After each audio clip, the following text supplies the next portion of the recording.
माझं नाव ठकू पुजारी आहे। मी महाज्योतीची लाभार्थी आहे। मी 2022ला ॲप्लिकेशन टाकलं होतं महाज्योती फेलोशिपसाठी। मात्र पाठीमागचे 2.5 वर्ष झालं आम्ही याच्यासाठी प्रयत्न करतोय। या 2.5 वर्षाच्या काळात अनेक आंदोलनं केली या फेलोशिपसाठी। 2 वेळेस परीक्षा कॅन्सल झाल्या, परीक्षा घेऊन कॅन्सल झाल्या, पेपर फुटी झाली आणि लगातार त्याच्यानंतर आम्ही मंत्रालयाची व्हिजिट करतोय, महाज्योती कार्यालयाला फोन करतोय, माहिती घेतोय। पण या 2.5 वर्षात इतकी आजचा दिवस हा खूप निराशेचा दिवस आहे माझ्यासाठी वैयक्तिक।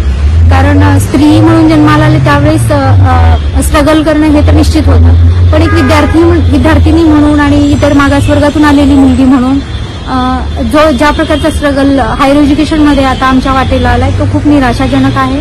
आजची व्हिजिट म्हणजे त्याच्यावरचा सगळ्यात मोठा उच्चांक होता। आज आमची मीटिंग होती अजित पवारांसोबत, उपमुख्यमंत्री महाराष्ट्र शासन। त्यांना भेटायला गेल्यानंतर 7-8 मिनिटाची मुलाखत झाली, पण त्या 7-8 मिनिटांमध्ये आम्ही 2 शब्दही बोलू शकलो नाही। त्यांनीच सगळ्या गोष्टी बोलल्या अतिशय अरेरावी पद्धतीने आणि एकदम डिसरिस्पेक्टफुल लँग्वेजमध्ये ते बोलत होते। आणि फेलोशिप तुम्हाला मिळणार नाही, तुम्ही प्रयत्न करू नका।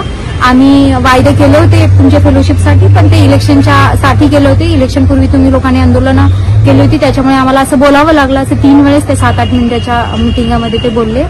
तर मला असं वाटतंय की रिझर्वेशन आणि विद्यार्थी फेलोशिप हे सगळे इलेक्शनचे मुद्दे आहेत।